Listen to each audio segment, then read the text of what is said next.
Estaba diciéndoles que voy a hacer como un pequeño resumen de donde habíamos arrancado, mini, y habíamos quedado el otro día, ¿se acuerdan que yo les había planteado estábamos viendo función motora, donde el órgano efector es el músculo esquelético, y les había dejado planteado pensar qué pasaba cuando respiramos, ¿sí? El órgano efector en la respiración, uno de los órganos efectores en la respiración es el diafragma, que es un músculo esquelético, y estábamos entonces pensando cómo era la vía que comandaba o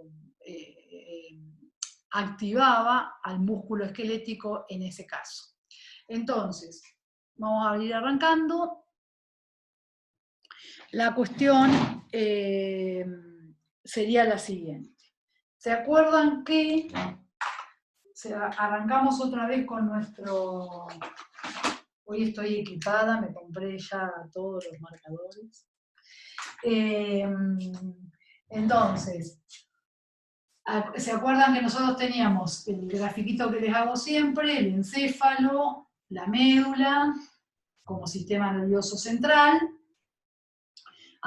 Delimitamos una zona más periférica que dijimos que es la corteza cerebral, y habíamos hablado que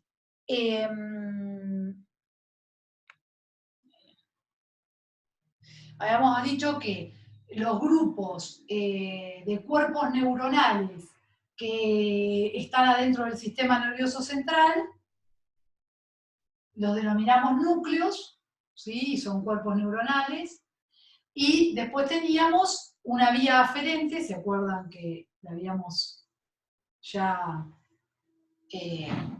hablado de ella? Y teníamos dos vías eferentes, de las cuales empezábamos a hablar de la vía motora, y habíamos llegado hasta el punto que dijimos, si el órgano efector en esta vía motora es el músculo esquelético,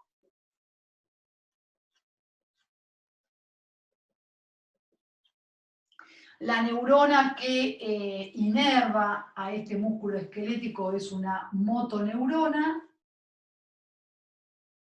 Les dije que tiene distintos nombres, que toman, depende en qué libro lo lean, van a encontrar por ahí distintos nombres, pero a esta en general se le llama alfa motoneurona, que es la última de la vía, la que hace un contacto sináptico con la célula del músculo esquelético. Acá, este es un ejemplo de una sinapsis donde ustedes tienen una neurona y una célula de otro tipo, que no sea neuronal.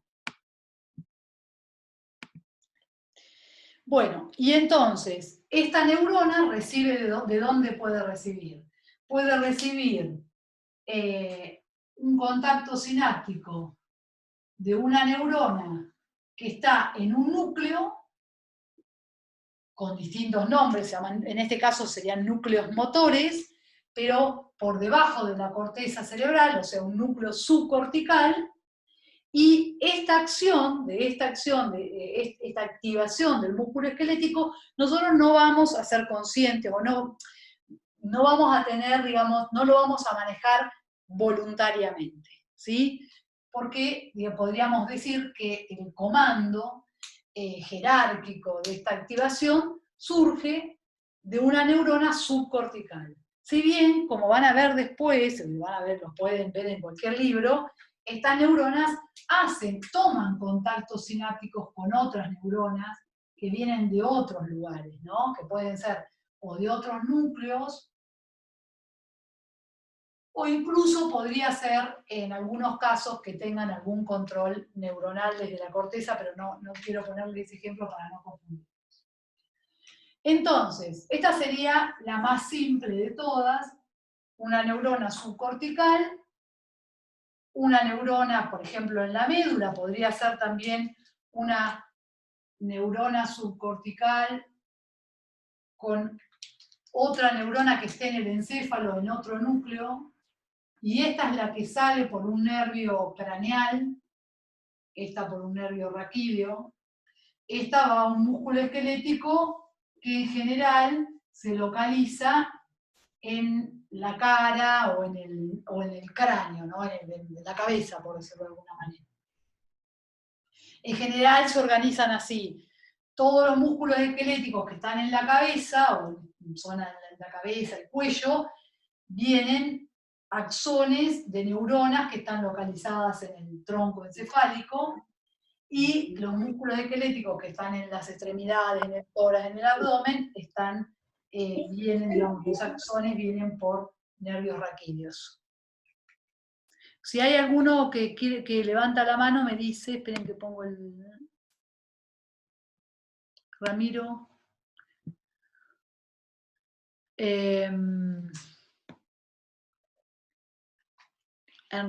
Lo que dice Ramiro lo pregunta en el chat, no sé si no tiene micrófono o qué, pero no sé si están leyendo, dice si los neuronas subcorticales se comunican con músculos que contraen o relajan involuntariamente.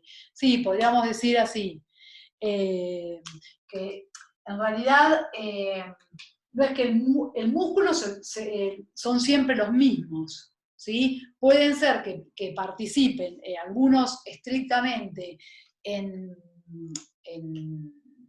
acciones involuntarias y otros en acciones, y otras veces en acciones voluntarias, dependiendo de cómo es la conexión. La cuestión, si ustedes miran nuestras acciones, van a ver que muchas de ellas son combinadas, ¿sí? Algunas requieren, como les decía el otro día, por ejemplo, caminar, ¿sí? Caminar es una acción voluntaria. Ustedes pueden decidir, como les decía, dejar de caminar para siempre. O pueden decidir dejar de masticar para siempre, ¿sí? Ahora, si de respirar, van a ver que tiene una parte que puede ser con control voluntario, pero hay una parte que es con control, la parte más importante, si quiere, o vital, es con control involuntario, ¿sí? Entonces, eso es lo que después, ahora vamos a analizar cuando termine el mini resumen. Celina. Fede, no. Celina no, te iba a avisar. Ah, sí, la veo. Decime, Celina. No, debo tener la mano alzada sin bueno. Bien. Entonces, les decía, esta neurona, uno podría pensar que, acuérdense siempre que la neurona motora, que va hacia la periferia, toma un único contacto con, que una célula toma un único contacto con la neurona motora. La neurona, ¿se acuerdan? Se podía ramificar de manera más o menos ramificada y tomar contacto con más de una célula de músculo esquelético. ¿Bien? Bueno, hay varias vías, tienen nombres, estas vías que van desde zonas subcorticales hacia la periferia, no les voy a dar los nombres, y después, les decía el otro día, están las neuronas que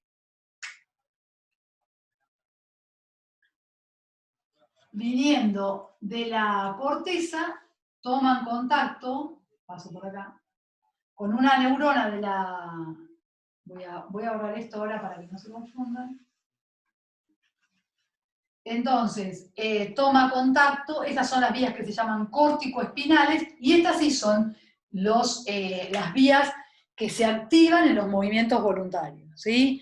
Podría ser para un músculo de la cara de la misma manera que lo que estoy haciendo para la médula. Esto podría ser la versión, como les digo siempre, la versión minimalista del movimiento de un brazo voluntario. Esto podría ser la versión minimalista de sonreírnos, levantar el párpado, lo que sea.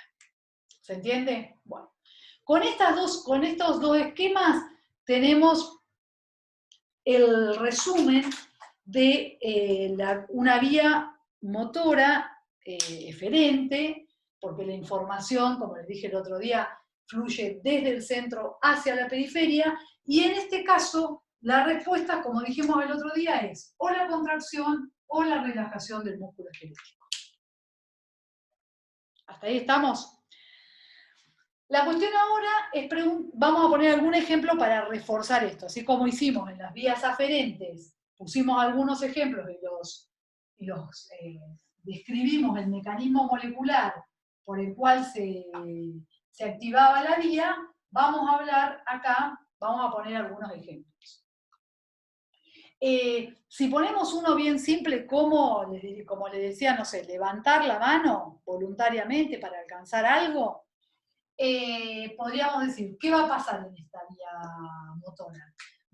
Van en esta neurona, el otro día estuvimos discutiendo cómo se activaba esta neurona, que les dije que no sé, se activa, se genera una frecuencia de potenciales de acción, se autopropaga, se genera acá una transmisión sináptico, se genera un potencial postsináptico excitatorio, se vuelve a generar un potencial de acción, se propaga, se genera otra vez la sinapsis con su potencial postsináptico excitatorio, se genera el potencial de acción muscular y este se autopropaga por toda la fibra, llevando el estímulo de voltaje necesario para que se abran los canales de calcio, los sensores esos de calcio, y se desencadene el mecanismo de la contracción.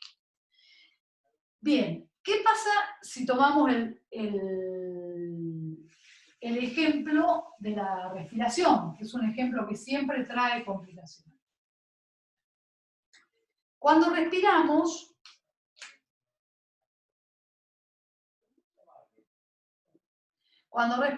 tenemos el músculo, el órgano efector es el músculo esquelético, porque el diafragma, vamos a tomar un solo músculo en la respiración para no complicarnos, después cuando veamos sistema respiratorio vamos a ver qué otros músculos participan y demás, pero vamos a tomar lo más simple. Diafragma, músculo esquelético, es cuando el diafragma se contrae, ¿sí? Se expande la caja torácica y por lo tanto se generan unas diferencias de presión que el aire entra a los pulmones. Entonces, podemos decir que nos interesa que el diafragma se contraiga y se relaje como efector de los como efector de la respiración. Eso es lo que permite que se produzca el intercambio gaseoso. Entre el aire salga el aire. Entonces, como dijimos, va a estar inervado por una neurona que en este caso está en la médula espinal. Y sale su axón por un nervio raquídeo. Bien, ¿quién le da la orden a esta neurona? Y ahí viene la pregunta si la respiración es un movimiento del músculo voluntario o involuntario. Y ahí volvíamos a discutir si ustedes, les digo, voluntariamente pueden dejar de respirar. La respuesta que habíamos llegado el otro día es que podemos voluntariamente dejar de respirar un tiempo. ¿Cuánto tiempo? ¿Quién marca cuánto tiempo podemos dejar de respirar? ¿Alguno se anima a dar una respuesta? Levanten la mano.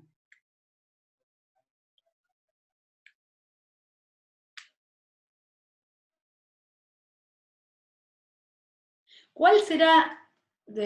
Sí, Camila. Se me ocurre que tiene que haber más de un tipo de músculo involucrado, digamos, algún músculo esquelético que uno lo contraiga voluntariamente y otro músculo que se contraiga de forma involuntaria. De forma de no poder decidir, digamos, dejas de respirar voluntariamente, pero llega un momento que el cuerpo reacciona involuntariamente. Claro, pero ese momento es el mismo músculo, ¿eh? Es los músculos que participan, los órganos efectores no cambian. Se suman algunos en algún tipo de inspiraciones diferentes, pero el músculo es el mismo. Entonces tiene dos señales distintas. Claro, señales diferentes. Bien, ¿quién es la otra persona que levantó la mano? No veo. Lucrecia. Sí, se me ocurría que quizás haya varias vías que manden la orden de alguna manera para la contracción o la relajación y que una tome el control después de cierto tiempo cuando uno voluntariamente deja de respirar. O sea, que haya una jerarquización por ahí de esas vías.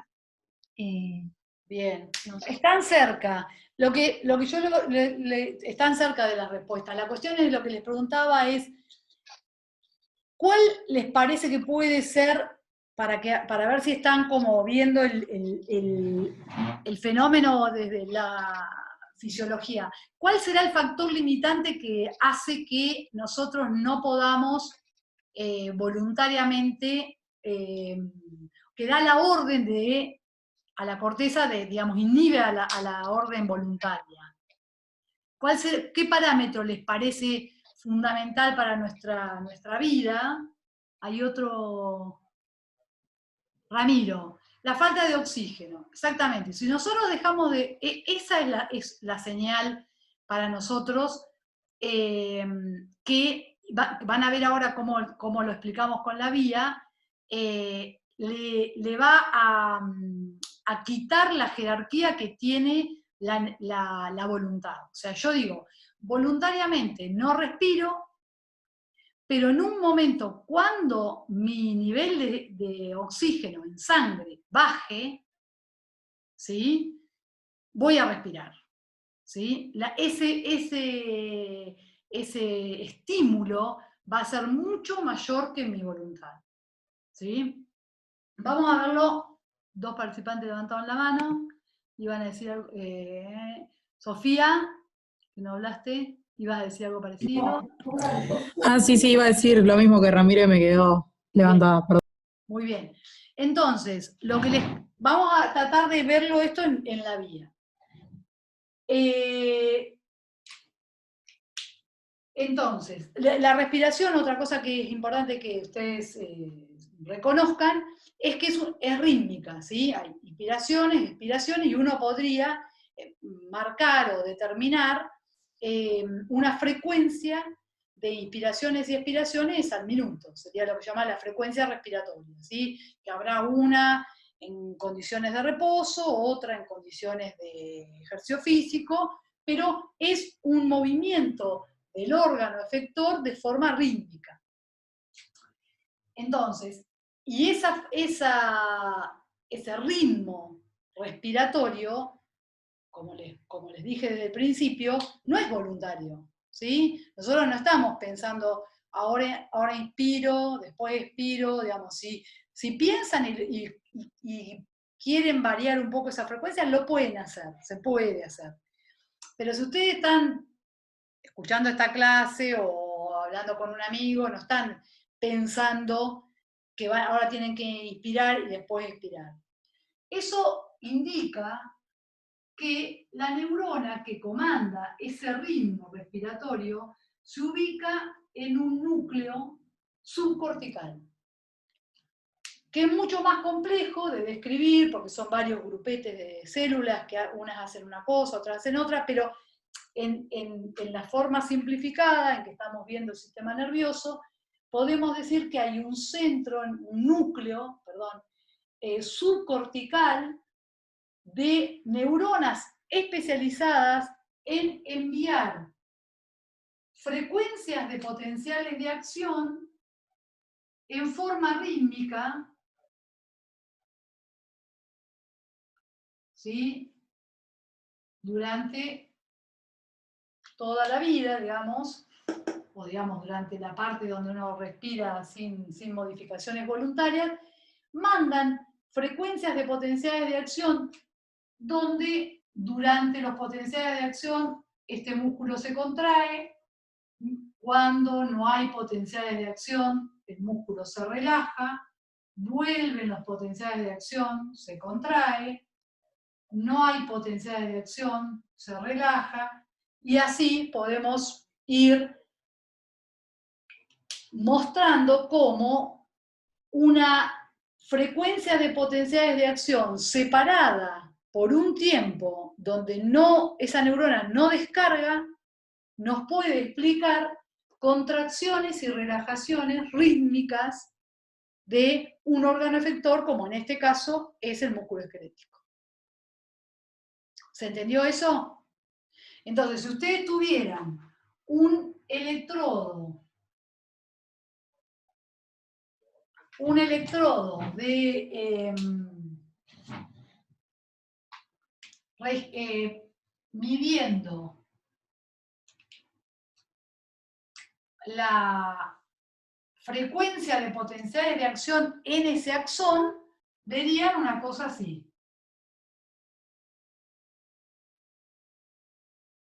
Estos todos iguales, ¿no?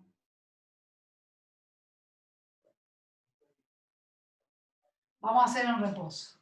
Entonces, esto, como les dije, corresponde, esto después va a generar una sinapsis acá y una sinapsis acá, que va a transmitir esta información que viene de esta neurona.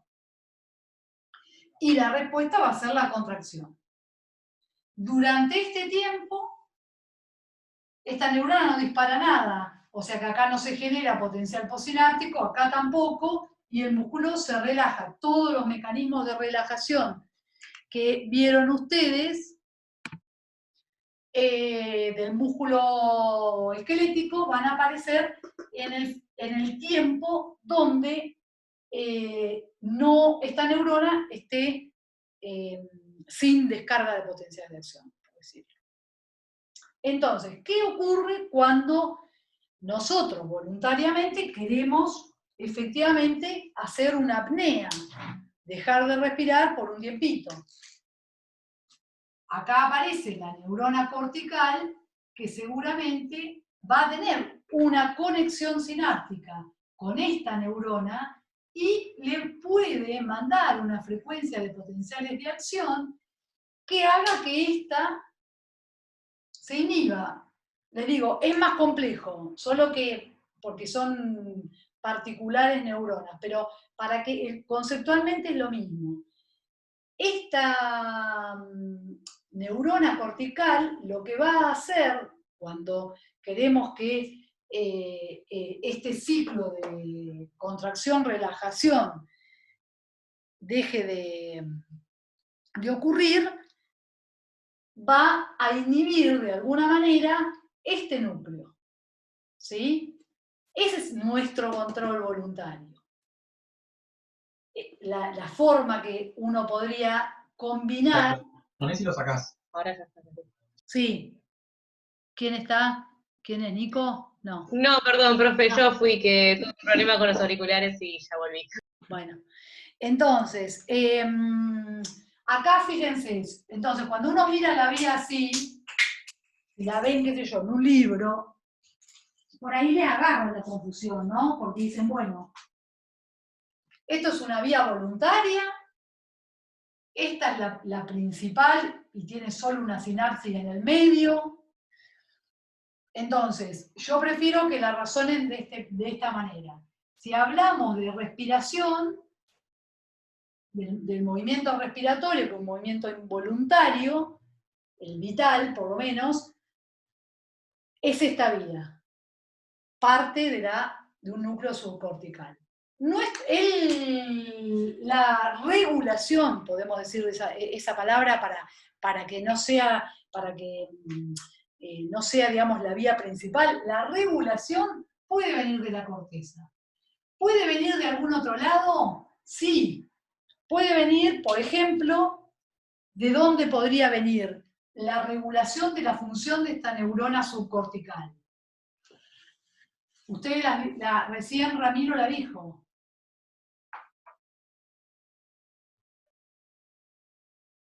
Dijeron la falta de oxígeno.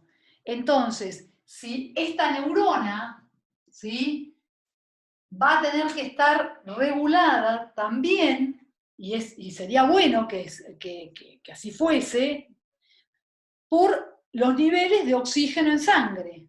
¿Por qué? Porque si esta función, que es la función respiratoria, lo que nos permite es ingreso de aire fresco Y para beneficiar el intercambio gaseoso, es importante que esta función, si le vemos la lógica, digamos, del armado del organismo, esté conectada con información que venga de nuestra cantidad de oxígeno en sangre. ¿Sí? De esa manera, ustedes van a tener una neurona aferente. Vero, Sí. perdón que te interrumpa, Celina tiene una pregunta. Celina. No, justo iba a decir lo de las vías aferentes, que sería una posibilidad de que sea la parte involuntaria también, cuando tenemos poca cantidad de oxígeno en sangre, que ahí ya la parte voluntaria la dejamos de lado y empieza a gobernar las vías aferentes.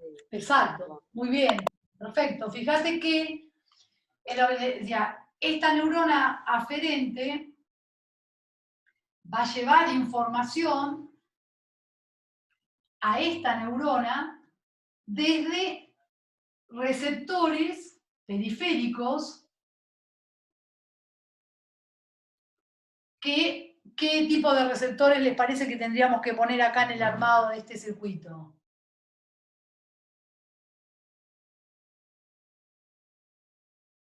¿Qué van a censar? ¿Cuál es la señal que tienen que censar estos receptores periféricos? Concentración de oxígeno o presión parcial de oxígeno. Bien, entonces van a ser quimiorreceptores, ¿sí? Que afines por el oxígeno, que van a modificar su potencial de membrana formando un potencial de receptor que se va a generar una frecuencia de potencial de acción y va a impactar en esta sinapsis. Entonces, acá tienen un ejemplo real de las cosas que vieron en sinapsis. ¿Se acuerdan que cuando vieron sinapsis, nosotros habíamos dicho que había que evaluar digamos, qué respuesta se daba en esta zona, en esta sinapsis, qué respuesta se da en esta otra sinapsis. Esta zona integra todas las señales y se dispara o no un potencial de acción, uno o varios. Entonces, acá tienen dos ejemplos de señales que llegan. Una que era la cortical, que habíamos decidido hacer apnea, supóngase nos sumergimos abajo del agua, y esta que está monitoreando la concentración de oxígeno periférico y va mandando información. A medida que el oxígeno va bajando, esta señal se hace más fuerte. Por lo tanto, la contribución, digamos, a esta integración sináptica va a ser cada vez más pesada hasta que, de alguna manera, le gana, como dijeron ahí, y esta empieza a disparar potenciales de acción. Si dispara potenciales de acción, esto se propaga, como todo lo que dijimos, y el músculo se contrae. Entonces, como les decía el otro día, respiramos aunque no querramos. Si estamos abajo del agua con 5 kilos de plomo, no sé, o 20 kilos de plomo, igual vamos a respirar. Lo que pasa que ahí ya no vamos a respirar aire, vamos a respirar agua, y los pulmones digamos, y ya el intercambio gaseoso es imposible. ¿Sí? ¿Se entiende? Y acá es lo que yo digo, esto se llama reflejo de apnea. ¿Y por qué es un reflejo? Y acá empezamos a hablar de estas respuestas ya integradas, donde, fíjense, el reflejo tiene una vía aferente, un centro integrador y una vía eferente que impacta sobre un órgano efector. Y piensen ustedes que esta respuesta estereotipada es igual para todos nosotros. El reflejo de apnea no depende de la personalidad que tengamos, del entrenamiento, ¿sí? Sin embargo, la apnea voluntaria sí puede depender. Puede ser gente que entre, no puede hacer porque tiene un factor emocional, hasta algunos muy entrenados que pueden quedarse, no sé cuál sea el récord, pero 5 minutos, no sé. ¿Se entiende? Queda menos de 1 minuto, así que ahora se va a cortar. Si no se entendió algo, cuando volvemos, ahora después hablamos del parpadeo, cuando volvemos pueden hacer preguntas sobre esto antes de avanzar a las vías, a las otras vías eferentes. El parpadeo de los ojos, en este menos de 1 minuto, es algo parecido. O sea, hay respuestas de parpadeo refleja.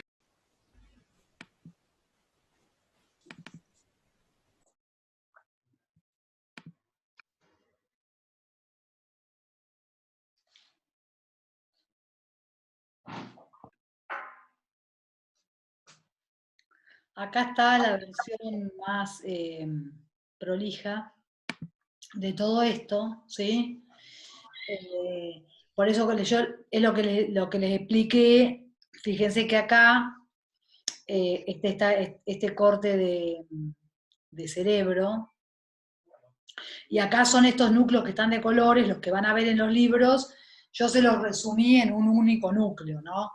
Para que les queden, para que no sea tan complicado. Pero en definitiva es lo que estamos viendo.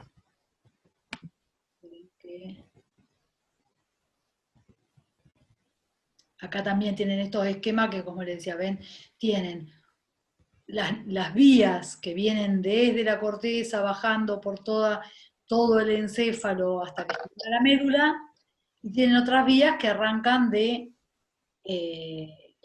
núcleos, estos marroncitos que se ve acá son núcleos neuronales inferiores, pueden venir del cerebelo, de distintas regiones.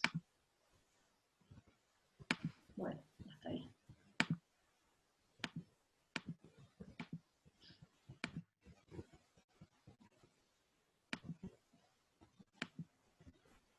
Bien. Bueno, ¿dudas? ¿Consultas?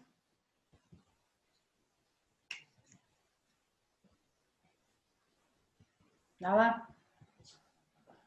Ramiro, una pregunta, sí. Ahí miro, Termina ocurriendo entonces que la suma de potenciales postsinápticos que vienen desde la neurona cortical y la que sensa el oxígeno genera al final, claro, vos exacto, vas a tener tiempo, digamos, esto es dinámico, ¿no? Esto está siempre sensando, esta neurona está siempre funcionando de forma involuntaria, manteniendo el ritmo respiratorio, y la neurona cortical dependerá de nuestra voluntad qué peso tienen estas sinapsis. Y les decía, ¿pueden esta neurona estar, o este grupo de neuronas estar regulado por otras neuronas de otros lugares? ¿Se les ocurren? Tienen que pensar que uno puede autoanalizarse, ¿no? Y pensar qué cosas nos hacen cambiar el ritmo respiratorio. ¿Sí? Ahí algunos me pueden decir, por ejemplo, bueno, cuando levantaron la mano. Celina.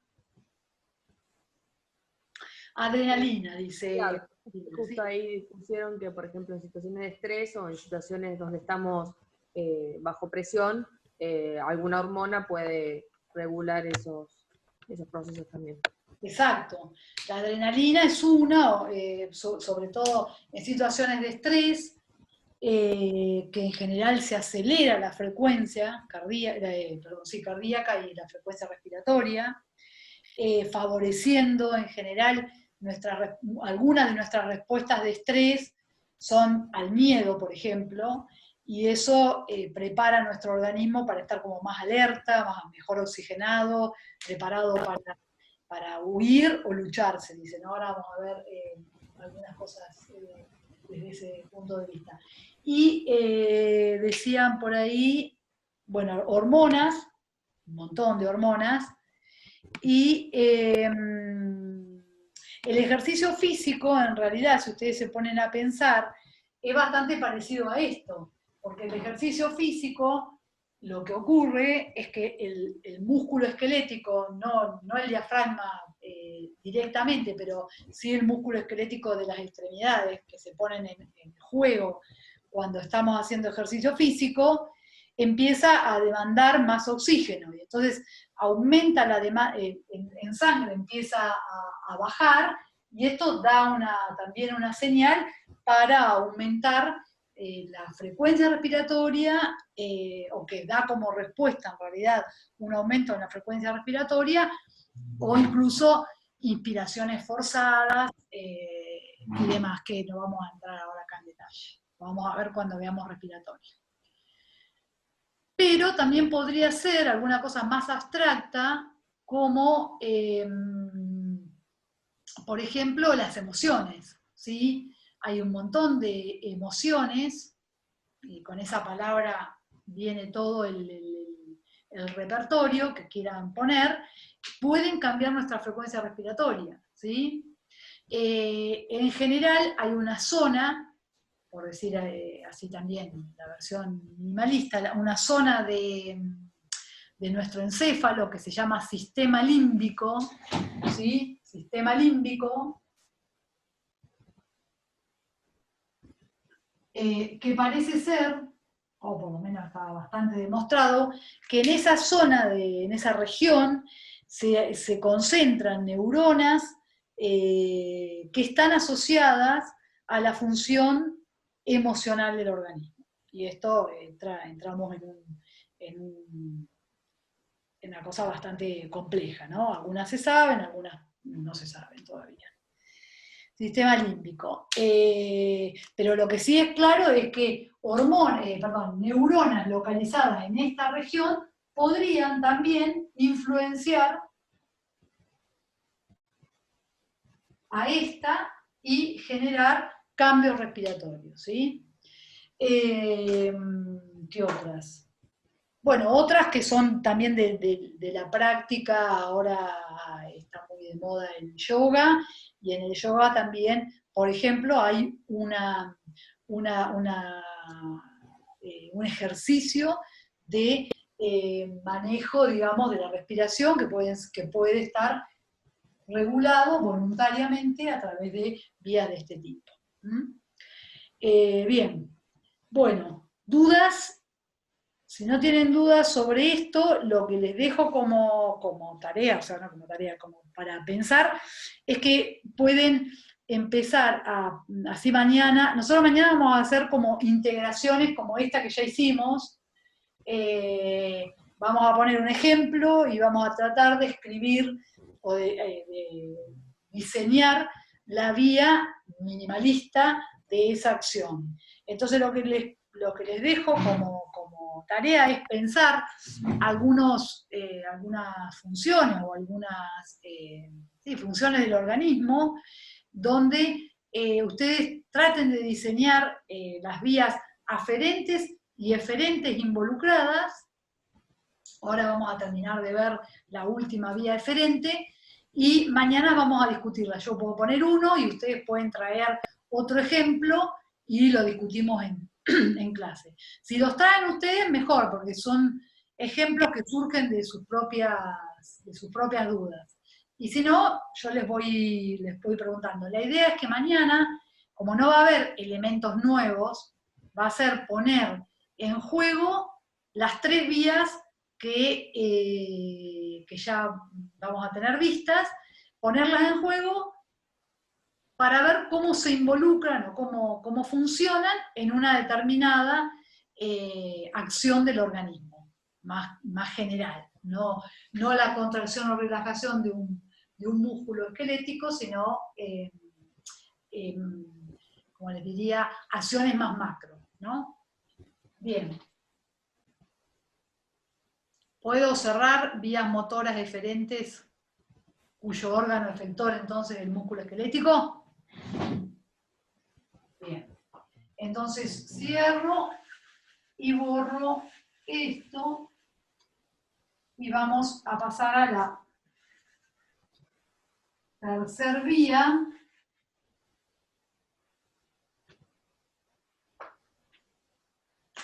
que les dije desde el primer día,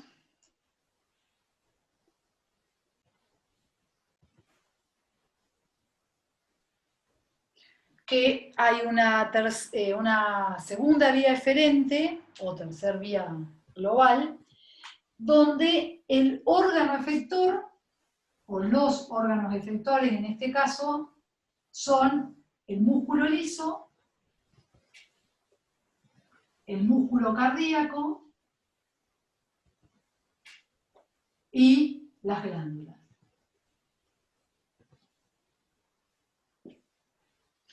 Entonces, estos tres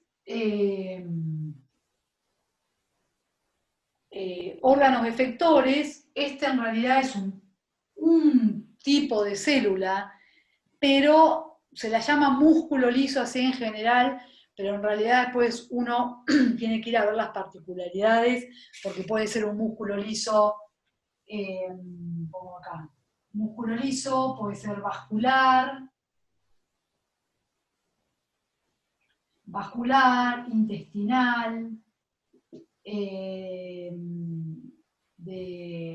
puede ser uterino, puede ser de los vasos linfáticos, puede ser les decía, el músculo contráctil de la pupila del iris. Bueno, hay distintos, y si bien tienen características particulares, no son exactamente igual, ni obviamente funcionan bajo los mismos estímulos. Entonces, estos órganos efectores, ¿por quién van a ser inervados? Van a ser inervados por las vías autónomas. ¿Y por qué hablo en plural de vías autónomas? Porque si bien estructuralmente son muy parecidas, hay dos divisiones. Una que es la división parasimpática, cuya neurona que manda su axón,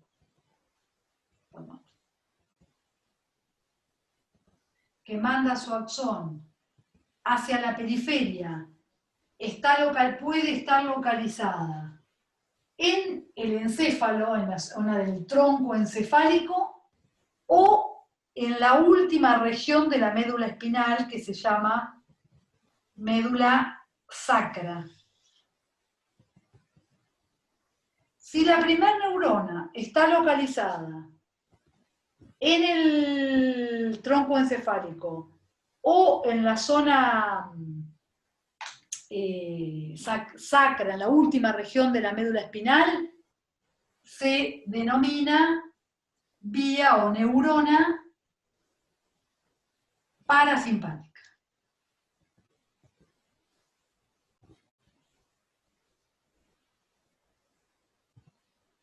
Y esta también, parasimpática.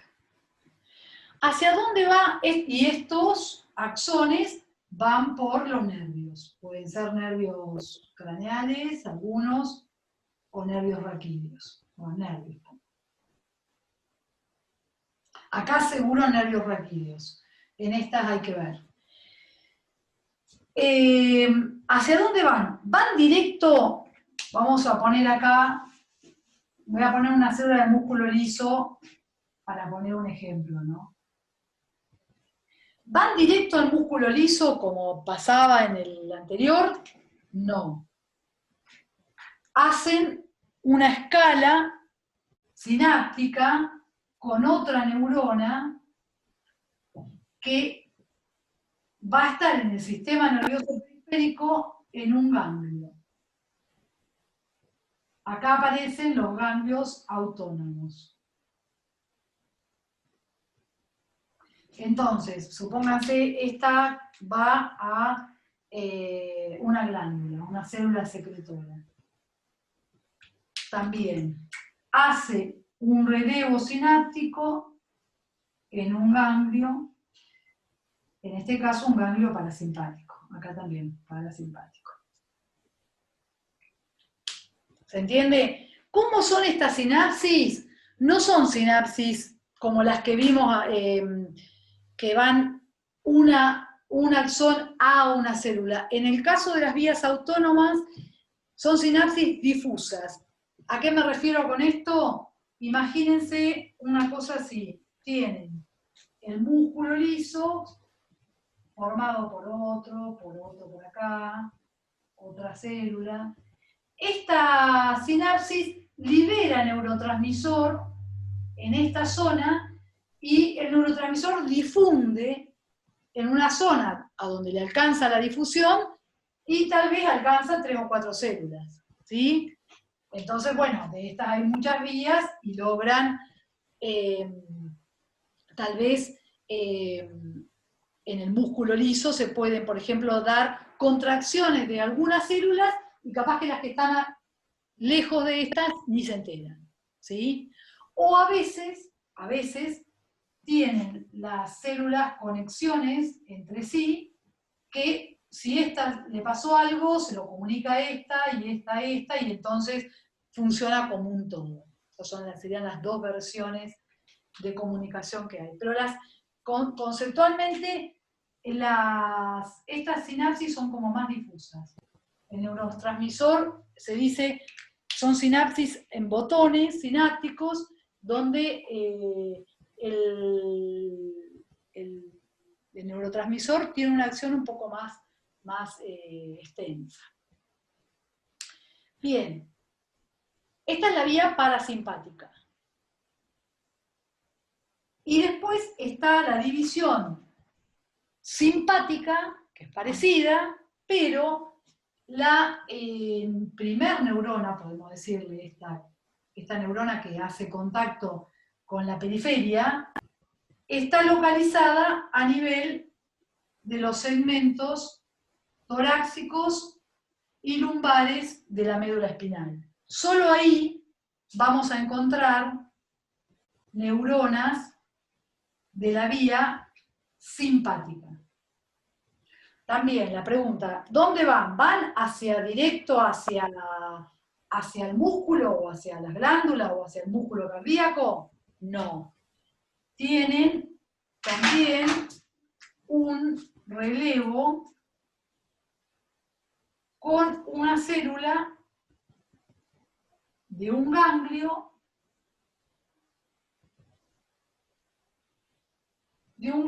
simpático. Acá, este es un ganglio autónomo de la división simpática.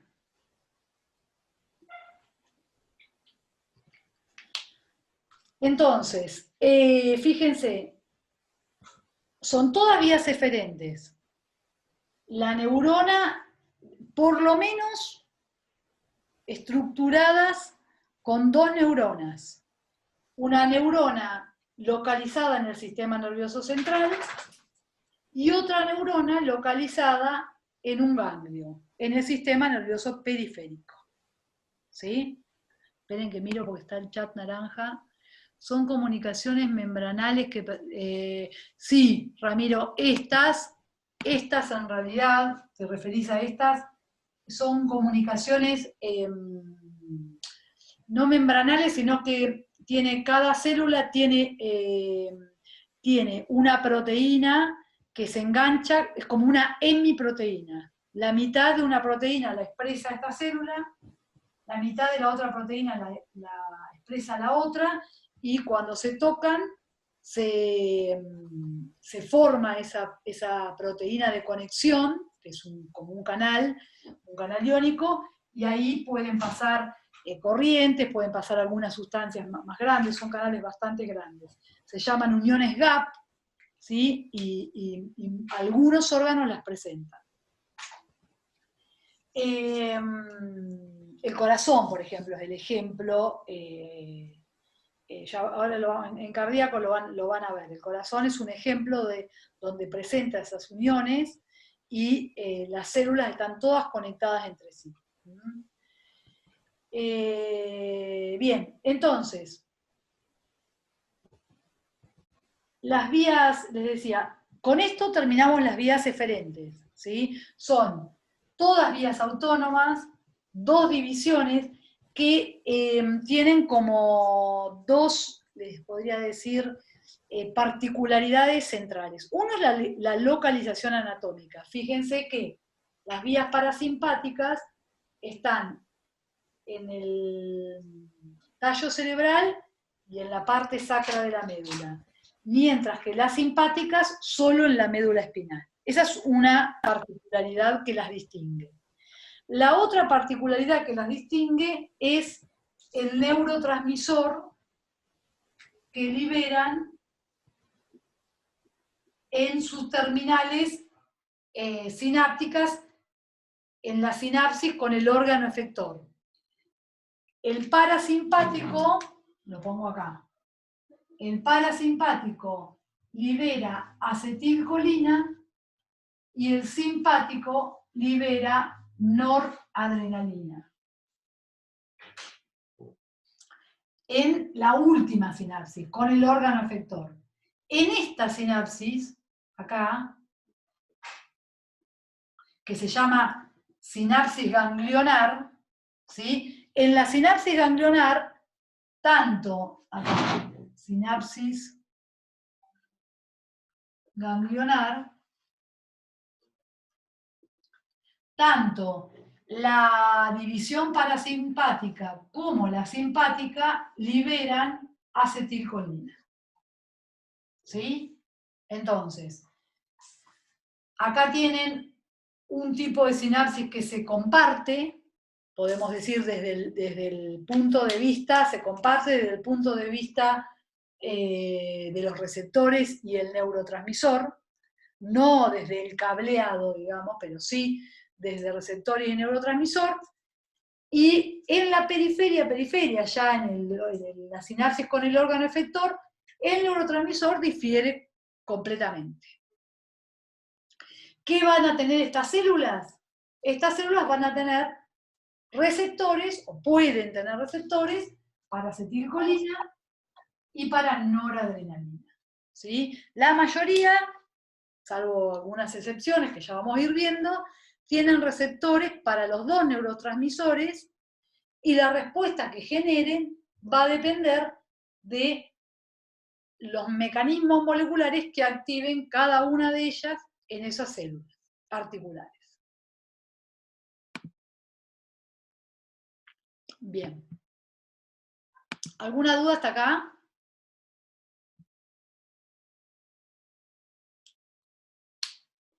Sigo. Entonces, en cualquier libro, o ahora les comparto los famosos dibujos de los libros,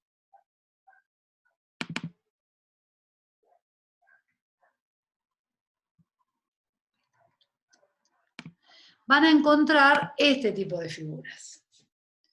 Esto es como un clásico de las vías autónomas.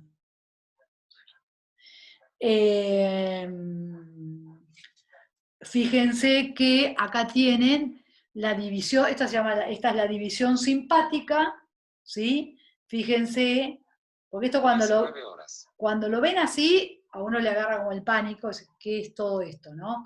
Pero fíjense que es un esquema más prolijo del que yo le hice en el pizarrón, y ahora lo pueden entender con mayor facilidad. Todo lo que ven acá, en la cabeza, en el corazón, en las vías aéreas, no en los pulmones, pero sí en las vías aéreas. Bueno, los pulmones acá hay una, pero bueno, no importa. Hígado, todo el tracto gastrointestinal, riñón, vejiga, vías urinarias, los genitales externos, ¿sí? El útero. Fíjense que reciben inervación autónoma simpática. Por acá están los ganglios, ¿sí? Hay distintos, los ganglios pueden estar acá, o pueden estar localizados un poco más en la periferia. Ahí va Celina. Y glándulas acá que están en la piel. Esta sería la división simpática. Fíjense que lo que está en general en los libros ponen es que está como formada por dos neuronas. La primera en el sistema nervioso central, como yo les dije, la segunda en el ganglio, y manda su axón a distintos lugares. La vía parasimpática, la misma historia, solo que ahora las neuronas preganglionares, la primera neurona, ahora les digo que también se llama preganglionar, la primera neurona está en el tallo o en la médula sacra. Va al ganglio y del ganglio a todos los órganos. Fíjense que los órganos efectores se repiten, ¿sí? Sí, Celina, decime. Nada, para hacer la contraposición con las otras vías eferentes.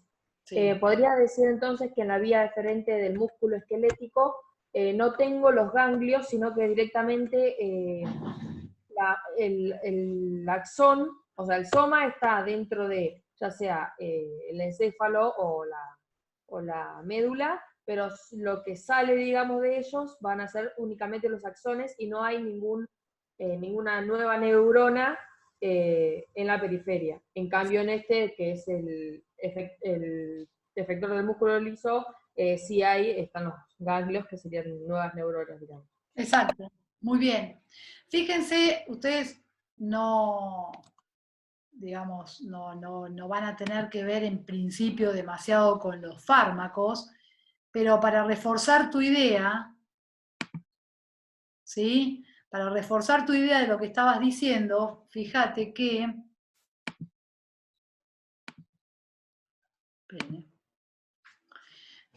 Si uno quisiera, digamos, si yo les preguntara, por ejemplo, ¿cómo podría inhibir esta vía? Yo digo, me gustaría poder, para algo, me gustaría inhibir toda la información que viene del sistema nervioso central hacia este órgano efector.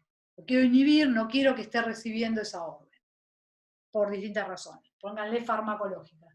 Entonces yo tengo en la periferia un lugar donde actuar, porque si yo puedo inhibir estos receptores que están acá en esta neurona, puedo frenar la información que viene del centro.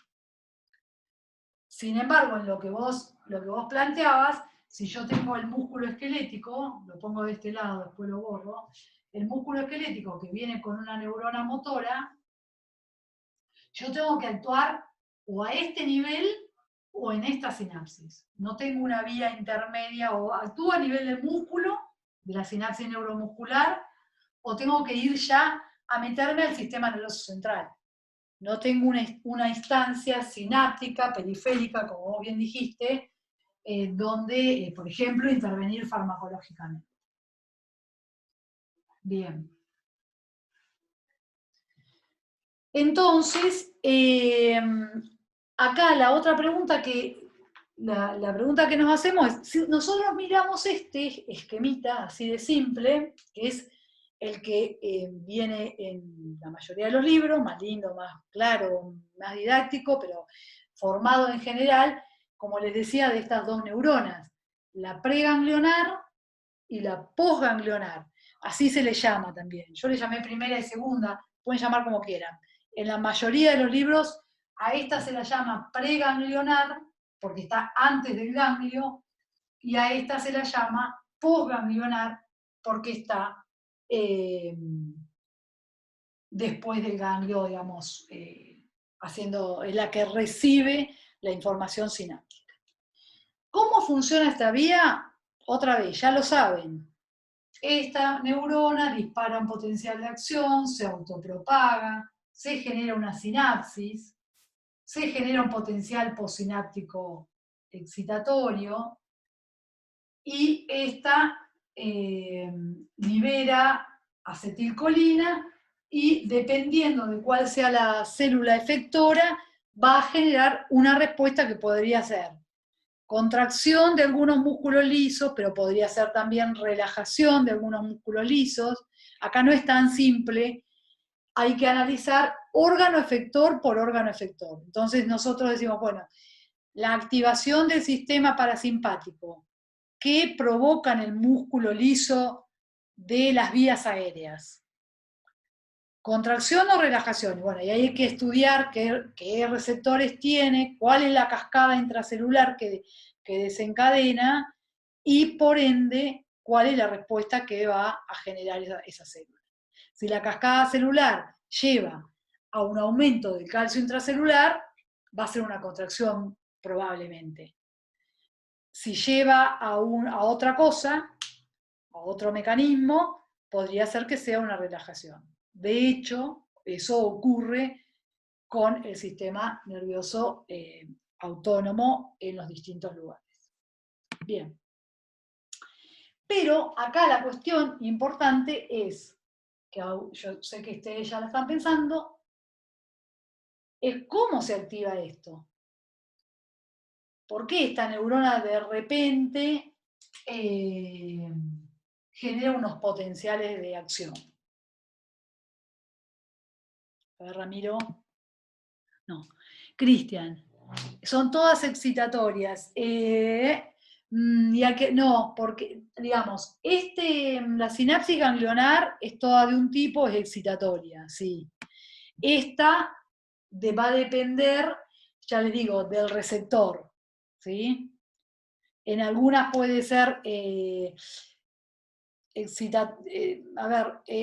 cuando hablamos por ahí de excitatoria e inhibitoria, estamos generalmente definiendo si genera un potencial postsináptico excitatorio o inhibitorio. Vuelvo a decir, a nivel del ganglio siempre es excitatorio, son receptores de tipo canal iónico, nicotínicos, de acetilcolina, y a nivel del músculo o de glándula o corazón hay que ver, hay que describirlo en cada órgano. Por eso nosotros, la organización que tenemos en el curso es el siguiente. Ahora vemos así en general, hasta acá. No hablamos, a menos que demos algún ejemplo en particular, no hablamos de esto.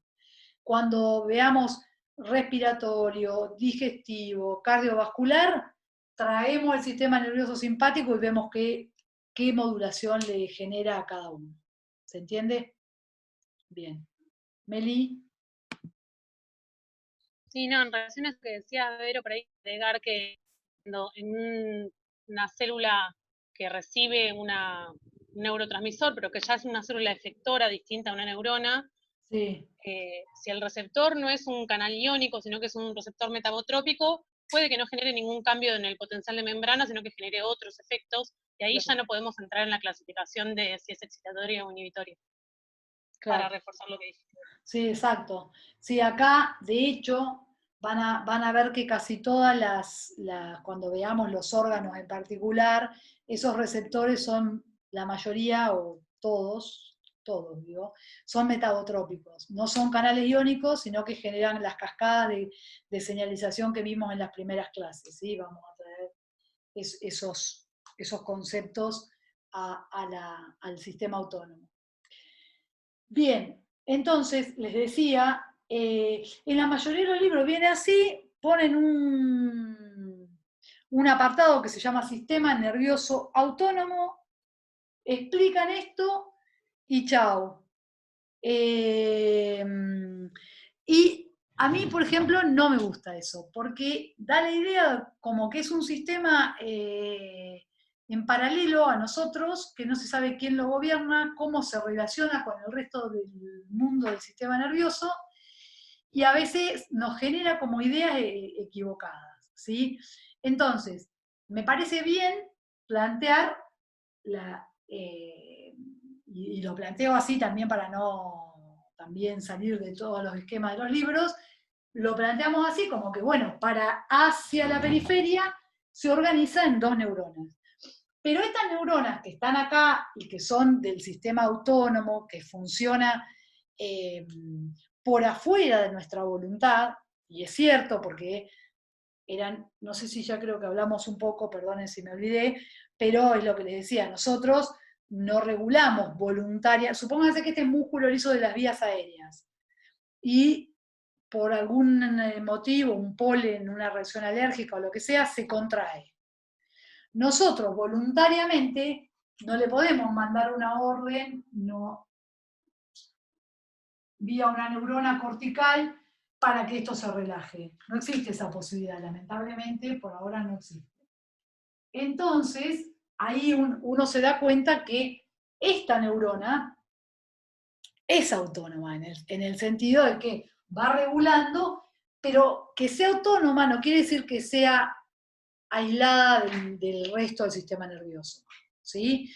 Quiere decir que tiene la posibilidad de enviar por afuera de comandos corticales, ¿sí? Pero recibe, como todas las neuronas, señales de otras neuronas.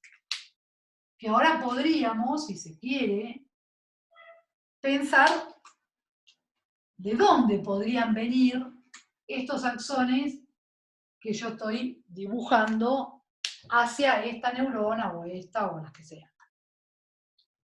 ¿A alguno se le ocurre, digamos, cómo las respuestas de estos órganos efectores, piensen en ustedes mismos, ¿no? Cómo las respuestas de los órganos efectores que vienen moduladas por el sistema autónomo, sea por la división parasimpática que simpática, ¿por quién podría estar influenciada? Celina. No, un ejemplo también se me ocurría, como hoy en el caso del oxígeno, también con alguna hormona o alguna concentración de algún sustrato en nuestro torrente sanguíneo o en algún órgano, que haya una señal que sea recibida y luego sea enviada hacia esa neurona o sea, vías aferentes, en fin. Muy bien, perfecto. Vías aferentes, ¿qué pueden ser vías aferentes? Que traigan información desde la periferia de nuestro organismo por afuera, quiero decir, del mundo exterior, o de nuestro medio interno. Muy bien, una hormona, podría ser, ¿qué más? A ver, ¿a quién se le ocurre otro ejemplo? Una hormona sería, en el caso que dijo Celina, me quedé pensando, perdón, sería que esta célula tenga receptores para hormonas que vienen viajando por el torrente sanguíneo y se pegan a estos receptores y modula la función o los mecanismos de esta neurona. Así sería más preciso, ¿no? En este caso. Pero yo me preguntaba que vengan, ¿de dónde piensan que pueden venir otros axones?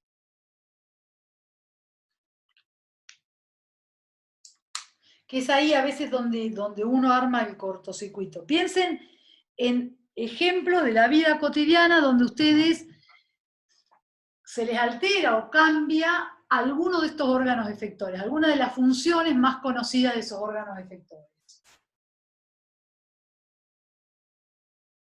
Acá yo no les puse, pero se los pongo. El corazón es el otro órgano modulado por estas vías. ¿Sí? No escribo otra vez toda la vía, pero al corazón le llegan tanto vías parasimpáticas como simpáticas.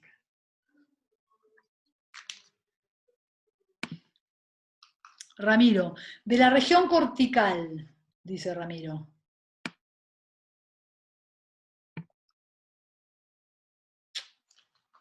¿Cómo te imaginas, Ramiro, eso de la región cortical? ¿En qué estás pensando?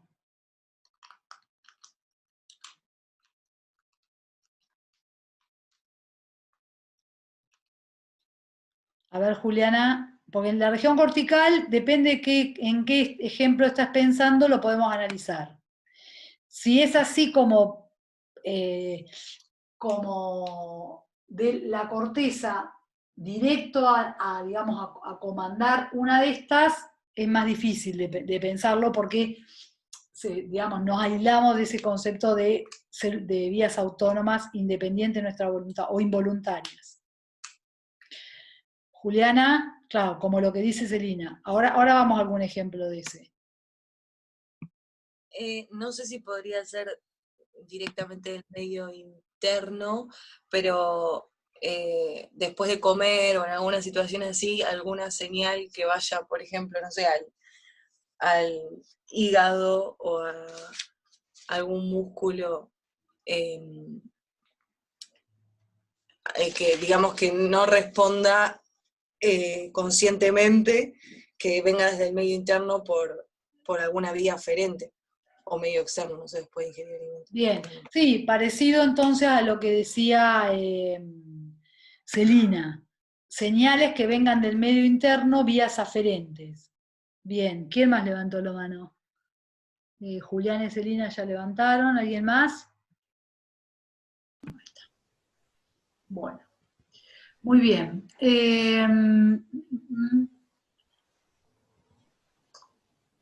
¿Qué estábamos diciendo? Estábamos pensando.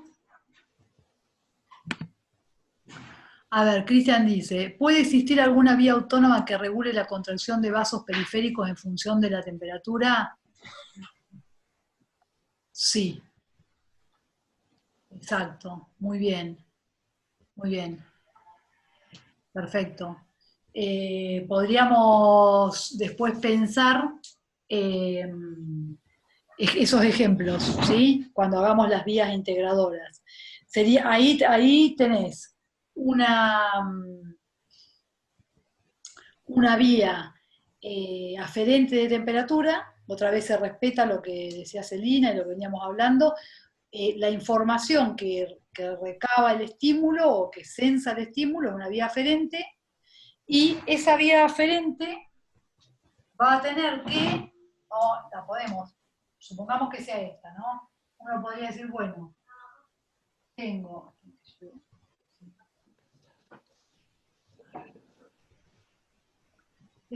una vía eferente que va a ser sinapsis puede ser, uno podría conectarla si quiere hacer la visión más mínima, directo con una interneurona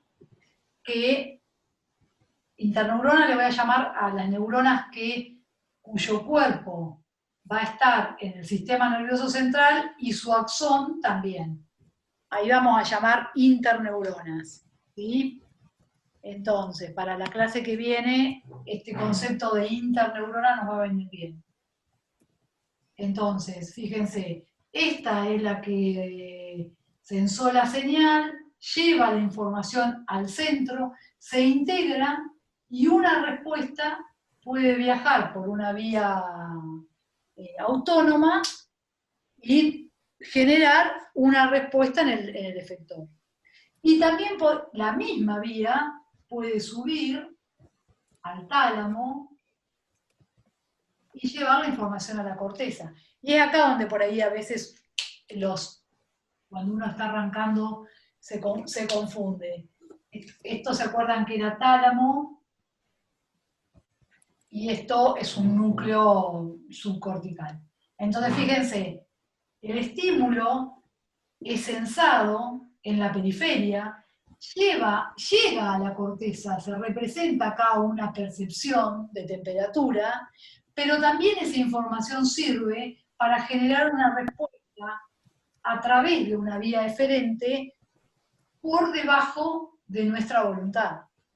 Esto va a ocurrir y la percepción a nivel consciente también va a ocurrir, porque son los dos lugares a donde la información llega y activa, en este caso, una respuesta que uno le puede llamar refleja o involuntaria, autónoma, y en este caso, capaz, lleve a una respuesta más conductual. Podría decir, por ejemplo, en el ejemplo que dice Cristian, podría ser que siento el frío, los vasos sanguíneos se contraen, por eso se me pone generalmente más blanco el tejido periférico, se contraen digamos, como respuesta a eso, y lo que provocan es que se evite la pérdida de temperatura, y por otro lado, esto puede generar esta percepción de frío puede generar una respuesta conductual aprendida, que puede ser que se pongan un guante, o puede ser que acerquen la mano a una fuente de calor, ¿sí? Entonces, fíjense cómo, ahí estamos integrando ya vías, ¿no? Cómo una señal de temperatura puede llevar a por lo menos 2 respuestas, una más compleja porque llega a la zona cortical y una refleja o menos o autónoma, llevada por una vía eferente autónoma. Sí, Celina. Otro ejemplo podría ser cuando, por ejemplo, miramos el sol, entonces una forma involuntaria que tiene nuestro mecanismo es contraer las pupilas y, no sé, una forma voluntaria o más conductual podría ser ponerse anteojos de sol o dejar de mirar el sol o cerrar los ojos. Excelente, hago como los emoticones. No, perfecto, muy bien, ese es un excelente ejemplo. Ese reflejo que vos estás diciendo se llama fotomotor. Pueden aprovechar la cuarentena para hacérselo a los miembros de su familia, lo van a ver. Ese es un experimento muy fácil de hacer. Toman el celular, prenden la linterna, se lo acercan al ojo de la persona y van a ver cómo la pupila, cuando le acercan una fuente de luz, se contrae.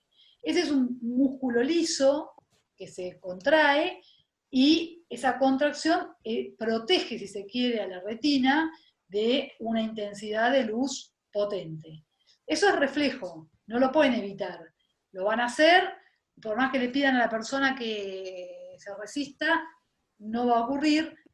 Y la integración, otra vez, ya que estamos avanzo, va a venir.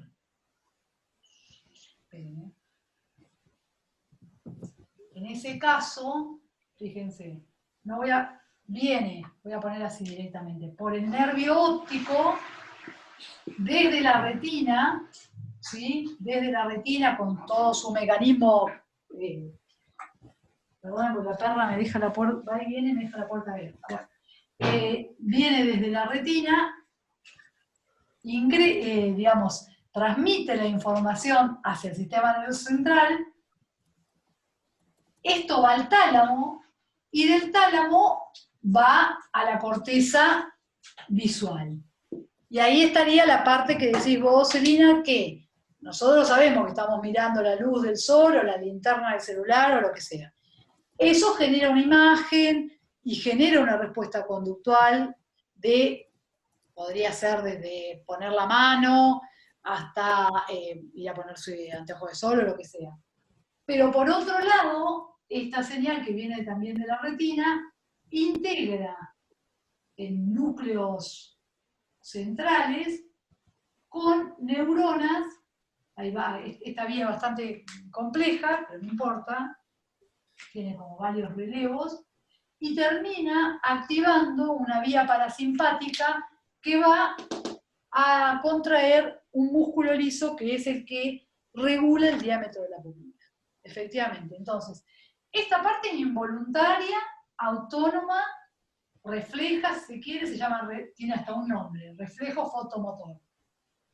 Y esta información que sigue hacia zonas superiores a la corteza cerebral nos representa la imagen y se pueden generar o no, o un sinfín de respuestas conductuales diferentes en los distintos seres humanos. Sin embargo, esta vía, esta parte, es igual para todos. Tan estereotipada es e independiente de nuestra voluntad que la usan los médicos como método de diagnóstico. Si una persona se encuentra, por ejemplo, desmayada, que no puede, digamos, tener unas respuestas conscientes y demás, desmayada, y el médico no sabe la causa o tuvo un accidente automovilístico o lo que sea, y lo que puede hacer, o lo que hacen los médicos, lo habrán visto en muchas películas, hacen iluminan el ojo para ver si el reflejo fotomotor está activo o no. Si está activo, como ya se sabe a qué altura están estos núcleos a nivel del encéfalo, es un método rápido de diagnóstico que esta zona, al menos, del encéfalo, no estaría afectada o no estaría afectada grandemente, ¿no? Entonces los reflejos, algunos de los reflejos que son utilizados por los médicos como método de diagnóstico es justamente por esto, porque por más que la persona esté inconsciente, estos reflejos, si la médula o el tallo cerebral no están afectados, van a seguir funcionando. Ahora, si el accidente fue tan grave que destruyó estas neuronas, o sea, por inflamación o por lo que sea, esto no va a funcionar porque esto está anulado, ¿sí? Entonces, ante la iluminación, la pupila no va a generar ninguna respuesta. ¿Se entendió? Bien, muy bien.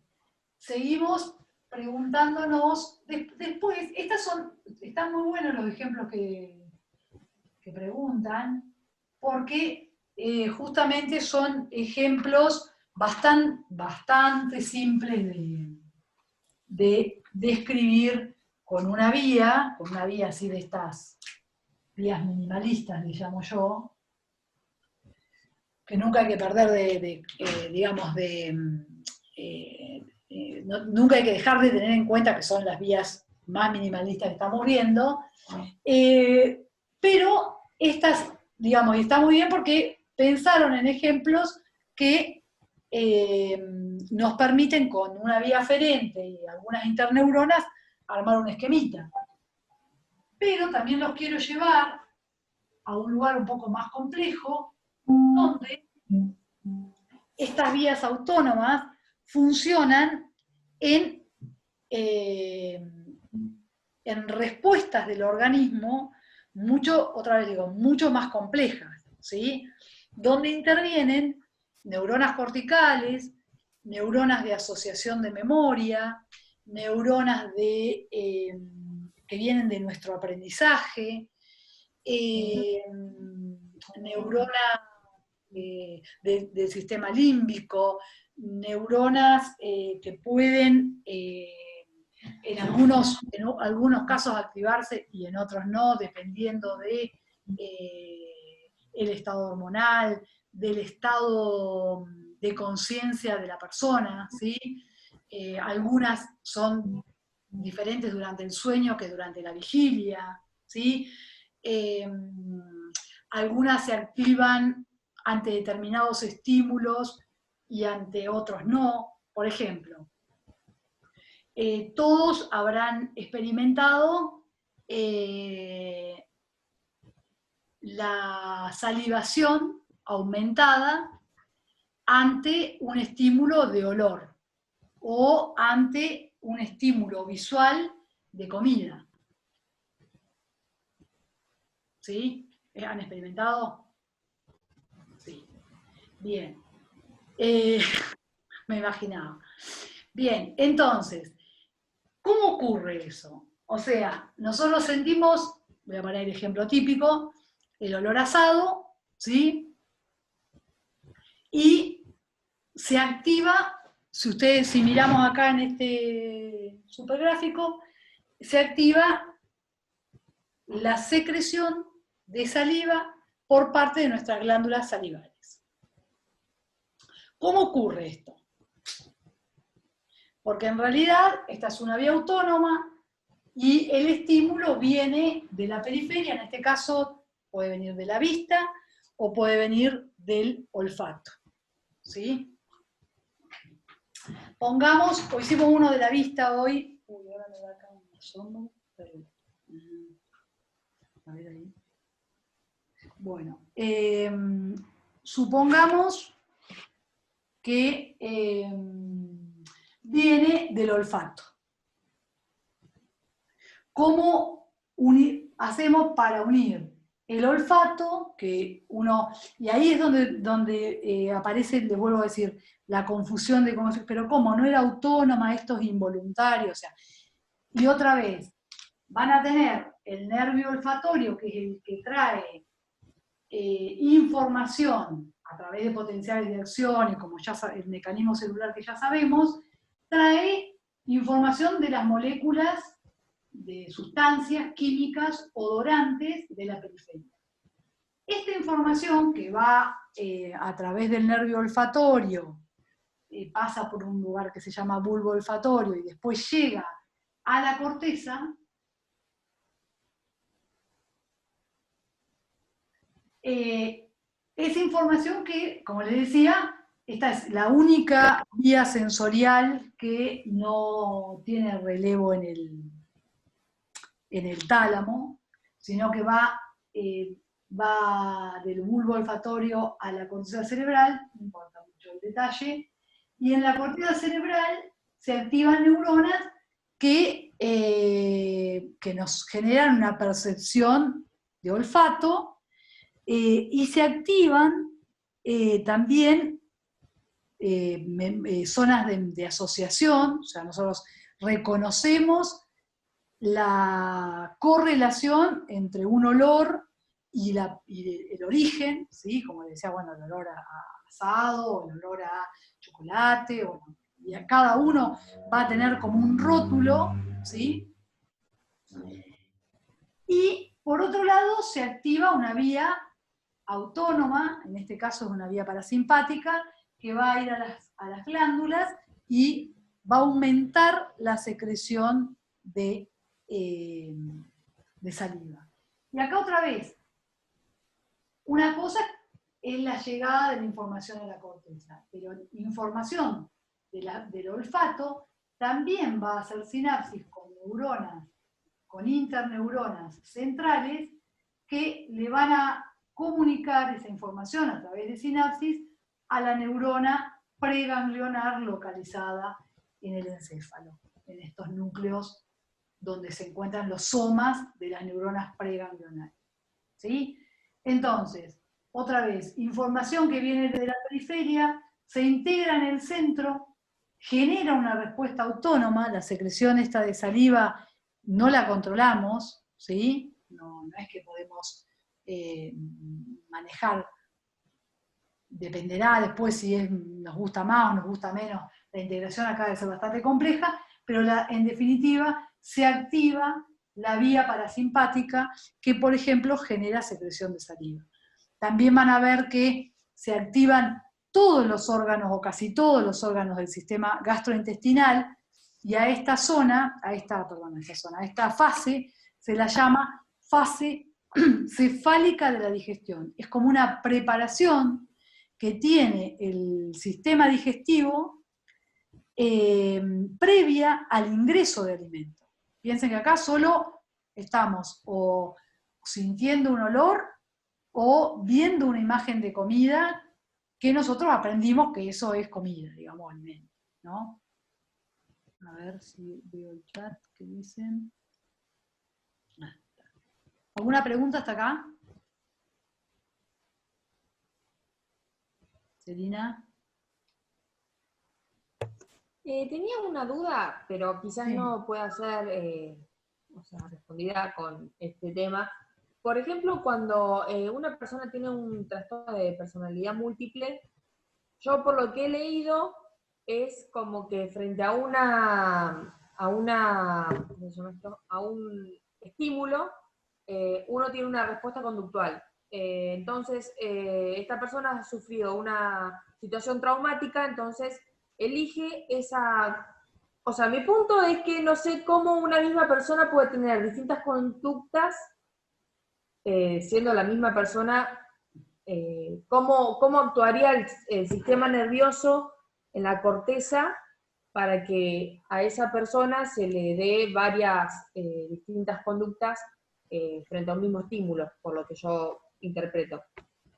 No tengo idea, Celina.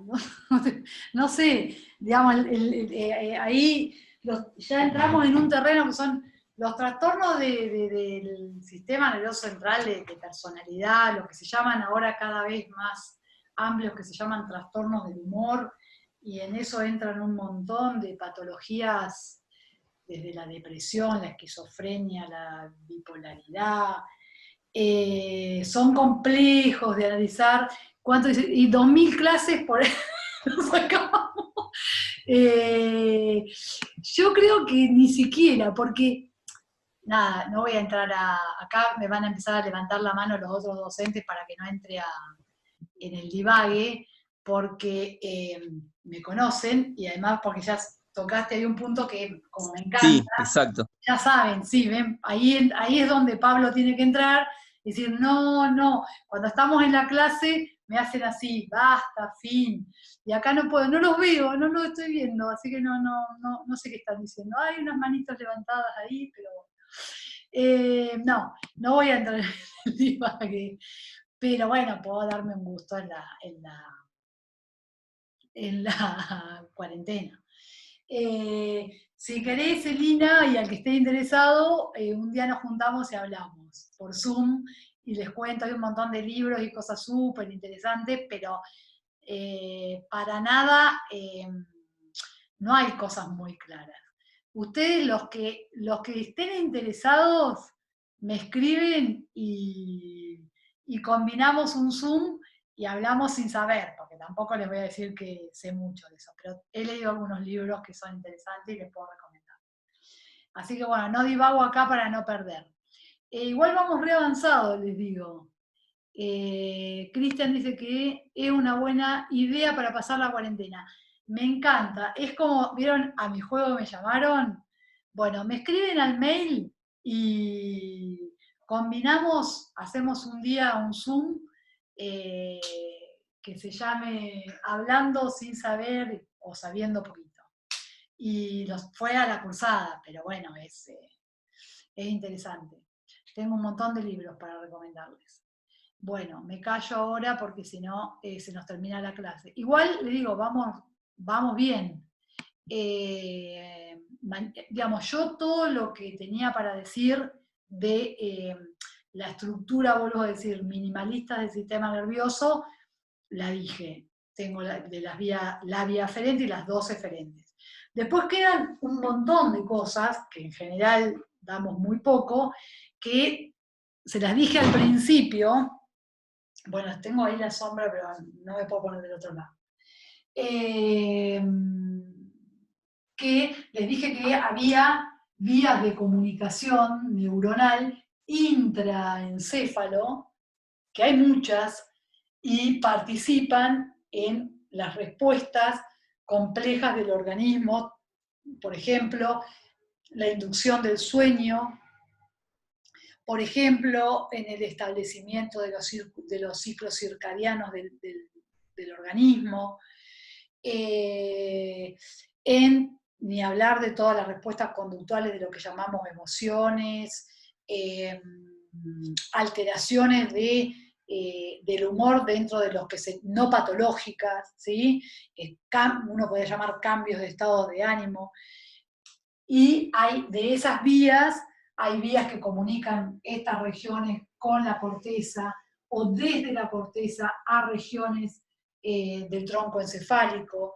Hay varios circuitos que se conocen, por ejemplo, uno de los que se conoce bastante bien es de la coordinación motora, y aunque les parezca, no les parece mentira, pero hay muchas patologías que han permitido conocer la implicancia de cada uno de esos núcleos. Por ejemplo, el Parkinson es una deficiencia que tiene, digamos, grandes deficiencias motoras, de coordinación motora, y eso ha permitido establecer circuitos neuronales, conocer circuitos neuronales de distintas regiones del encéfalo con la corteza y viceversa, y con el cerebelo incluso, que permiten entender toda la coordinación, la maravillosa coordinación, si se quiere, motriz, por ejemplo, que tienen mamíferos, ¿sí? Otras Otra forma también de a veces de conocer los núcleos o las regiones involucradas son el efecto de las drogas, ¿sí?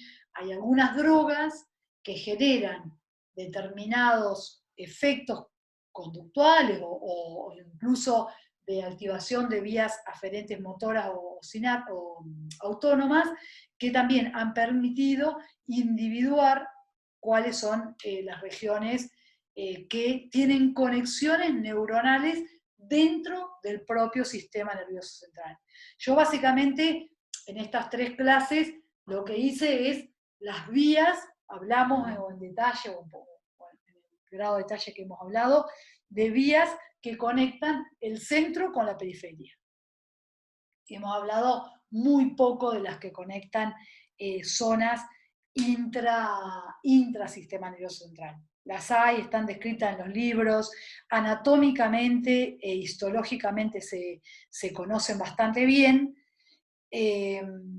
fisiológicamente un poco menos, ¿sí? No hay métodos no invasivos de estudio, sobre todo en seres humanos, de estas funciones complejas, como por ejemplo podría ser qué regiones determinan nuestra personalidad, ¿sí?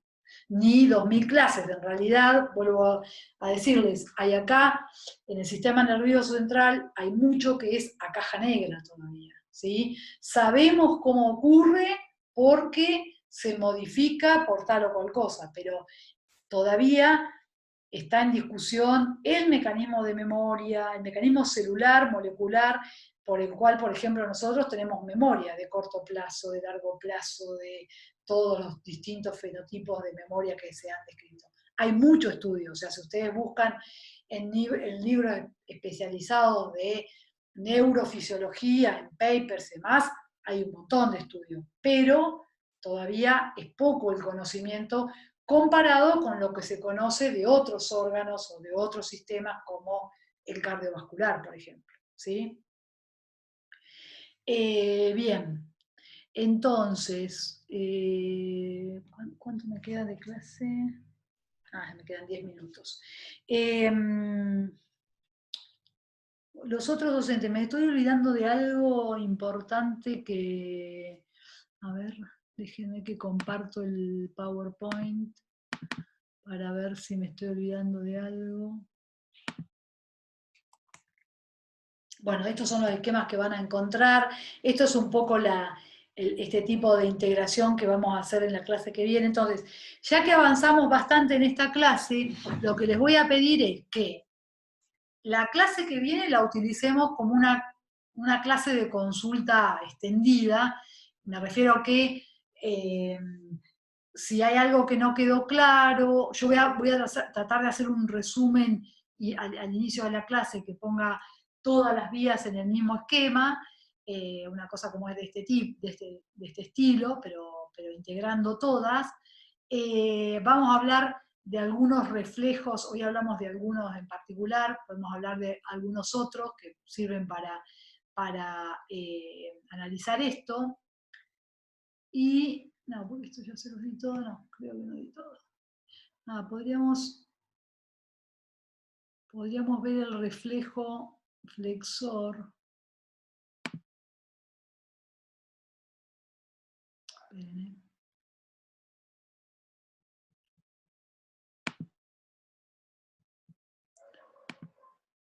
Bueno, acá tengo 2 alternativas. O podemos seguir ejemplificando ejemplos que se les ocurran en este momento, podemos dejar la clase ahora y retomarla mañana con los ejemplos en particulares, porque si empiezo a explicar, hay un reflejo que es interesante explicar, lo que se llama reflejo flexor, pero tiene es complicado en sí mismo porque es bilateral y demás, y no lo quiero hacer ahora en los últimos 10 minutos de clase, así no me quedo en el medio. Por ahí lo explico al inicio de la clase, donde se va a ver, ¿se acuerdan lo que nos quedó el otro día? que preguntaban lo de la inhibición y la excitación del músculo esquelético, el reflejo flexor permite, es un ejemplo, es el reflejo que se llama de retirada, que es cuando un estímulo nocivo se acerca a nuestra, por ejemplo, una mano, y uno retira la mano en forma refleja. Ese tiene un circuito que está bien estudiado. Bueno, mañana voy a arrancar con ese para que sea más claro. Regalales 10 minutos, me dice Pablo. Sí, le regalo 10 minutos. Sí. No, es... bueno, sí, le regalo 10 minutos o estoy disponible, como dice Pablo, paga 10 minutos más para alguna consulta que quieran hacer. Vamos a hacer así. Mañana yo arranco con el reflejo flexor, si alguno lo quiere leer, lo mira en el libro para entenderlo mejor. Se llama así, reflejo flexor. Y después vamos haciendo vías de que a ustedes se les ocurra, y podemos hablar también un poco, que vi que por ahí se habían hecho algunos líos, de las vías eferentes motoras, cómo funcionan en las unidades motoras, en el reclutamiento de células y de desarrollo de fuerza del músculo esquelético, ya arrancando de la vía motora. Así que mañana haremos eso. Camila, ¿qué dice? En el mismo libro, sí, el reflejo flexor lo van a encontrar en cualquier lado, lo pueden googlear también, y lo van a ver. En general es un reflejo que está bien explicado en casi todos lados. Bueno, si no hay preguntas, aprovecho para despedirme, no así que quedo cortada. Y si tienen alguna pregunta del tema que sea, si no es muy larga, la contesto.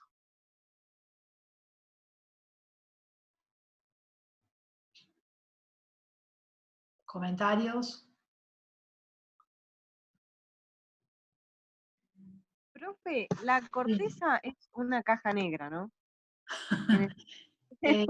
No, de la corteza se sabe bastante, digamos, de la histología, de cómo está estructurada, los tipos celulares que hay. Se sabe, por ejemplo, toda lo que sería la topología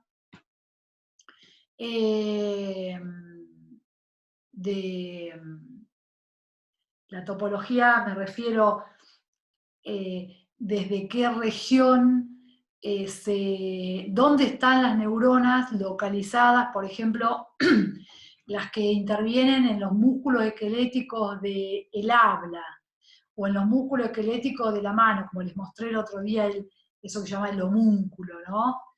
Se sabe a qué región específicamente llegan las aferencias sensoriales del oído, del gusto, del olfato, cómo están localizadas, en general cómo se representan. Ahora, en las cosas, yo creo que en lo que menos avance hay, me parece, esa es una opinión personal, tampoco soy especialista en el tema. Acá Pablo dice que divagues. Qué suerte me autorizaron, quedan 6 minutos de divague, así que, ¿saben qué? Chao. Hacemos un bonus. No, creo que lo que menos se sabe es de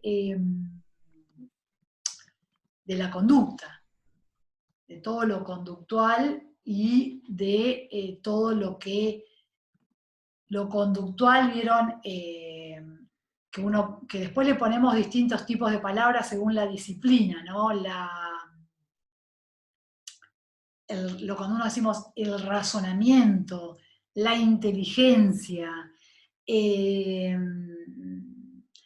la bondad, la maldad, qué sé yo, todo ese tipo de palabras que nosotros usamos para referirnos a una serie de características, ¿de dónde vienen? Que dice, ¿Cómo se traduce claro, cómo se traduce el pensamiento, el juicio, la moral? Uy, podemos estar acá, si quieren, nos podemos traer una cervecita, unos maníes y estamos. Acá ya algunos se empiezan a retirar, me parece muy bien. Sí, acá termina la clase. Esperen que... ¿qué dice? A ver, Cristian me parece que es de los míos acá. La respuesta es Dios es grande y todo lo puede. Bueno, la religión es un tema que es interesante discutir. ¿Cómo se forman los sueños? Decía Pablo por ahí.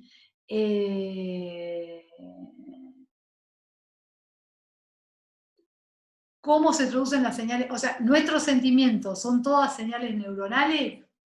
¿Existe el alma? No, ahí podemos entrar a filosofar, podríamos invitar a Darío Z. Acá Sofía se fue, se pueden ir,